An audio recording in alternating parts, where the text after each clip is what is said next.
What is the BJP's Mission 370 plus?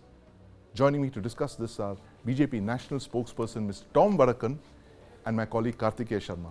Mr. Vadakkan, welcome to the News9 Plus show.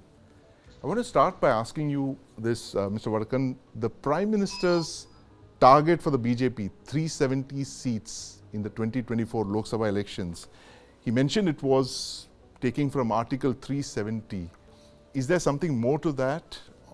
If it had been, say, Article 400, would it have been a 400-seat target? How difficult is it for the BJP to achieve? Well, the ground reality is the fact that you said that simple majority is achievable. But we are beyond that. Our political dispensation believes in the fact that every single seat matters. Right. Even if we have failed in one seat, we concentrate on that seat, get surveys done regularly and how to nurture a particular constituency. Right. And this is a 24/7 operation. We are an election machine. Yes. So let there be no mistake. The selection of candidates, whether they are sitting MPs or whatever, they are selected on the basis of responses from the ground. Right. And that is the discussion that follows later. Right. There is nothing like I like you or you like me, Yes. or my friend or you're the dynast. Doesn't matter. Right. What matters is winnability. Winnability, And on absolutely. winnability, we make no compromises. Right. And that is basically the ground rule that we follow. And Right. that is the confidence we have that Right. we will cross 400. Absolutely. And Kartikeya, a lot of interesting points there in what Mr. Vadakkan said. The fact that the BJP is a machine and winnability really matters to them. And they've crossed that thing for a simple majority, and today they're looking at something like 400 seats. Tell us how the Rajya Sabha actually comes into all of this. While we're looking at the Lok Sabha, something happened in the last couple of days where the BJP came within sight of a majority in the Rajya Sabha for the first time in its history, probably. I think in next 1 or 2 years or maybe 6 months, Bharatiya Janata Party will have a majority in Rajya Sabha. Right.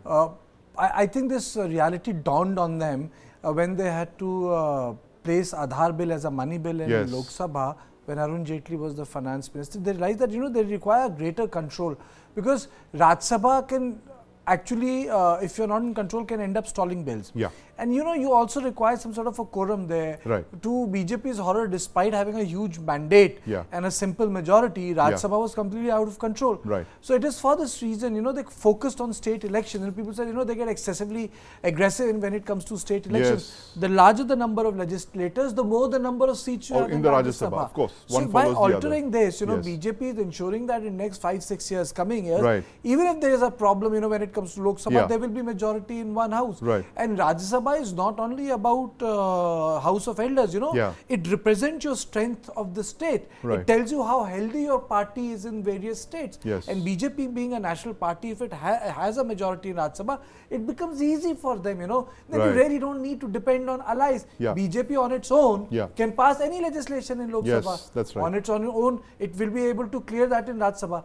The only place where it will require consensus Yes. is constitutional amendment. Right. But constitutional amendment anyhow is a tough thing. You require 2/3 majority. Right. So I President don't think voting. any party has 2/3 majority. Yes. So that's okay, Right. to maneuver constitutional amendments, because it requires consensus. Right. But anything which has a simple majority, I think BJP is in a sweet spot. Yes. So I would say that Mission 370 is one thing, but we have to understand the growth of Bharatiya Janata Party in various states in terms of legislators they have.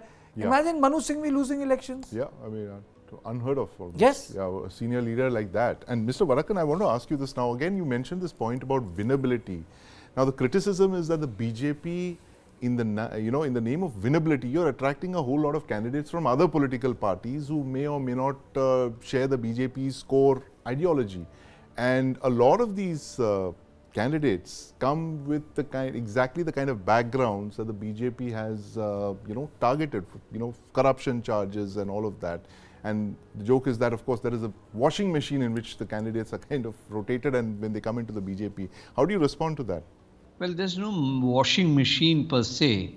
All inquiries, all charges are investigated. Right. They are not removed from their baggage. They are there with their baggage, and the charges are there. The investigation agencies continue doing their work. Right. So the dirty linen doesn't come into the machine. Right. It is finally decided by the investigating agencies and the court. Right. A decision is taken subsequently. So there is nothing called that we do the cleaning operation, cleaning up dirty linen, nothing of that sort. Right. What happens is all investigation continues. Yes. The investigating agencies are given no free will, there's no exercise from the government or the party to tell them that go slow on investigation. The investigations are in the process, and investigation does not require a running commentary saying, well, we have reached this spot. It's a long process and takes time. Now, look at the Gandhis. They're on bail for years together. Yes. The case started during their period.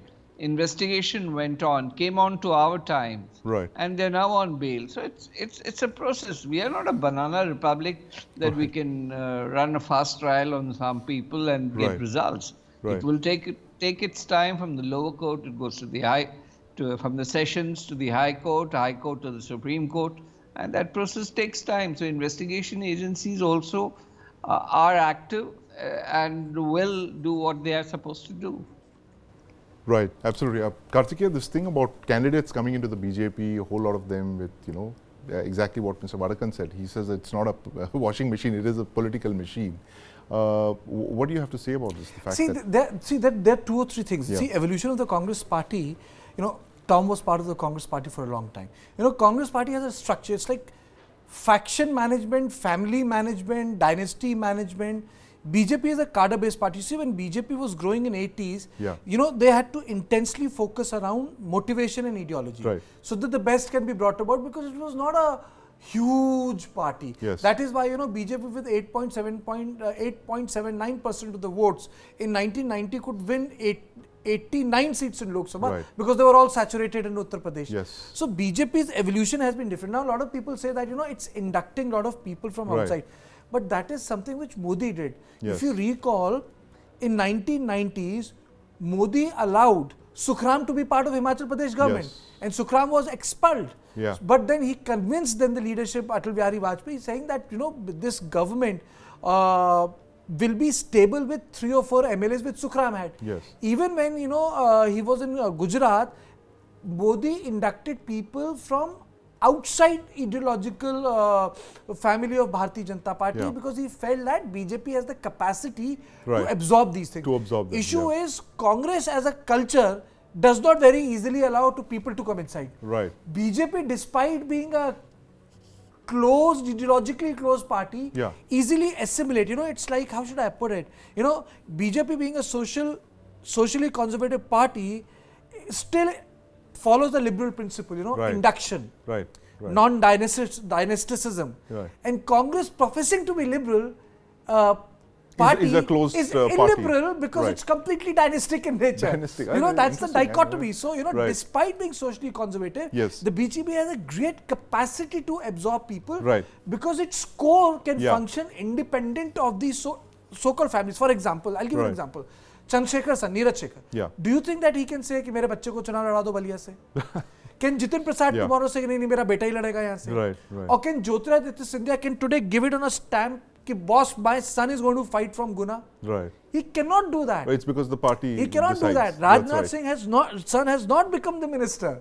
But you cannot say that for sure in the Congress party. Mr. Kharge is the president and the son is the minister. Streaming on News9 Plus. News is now content. Subscribe and get free vouchers.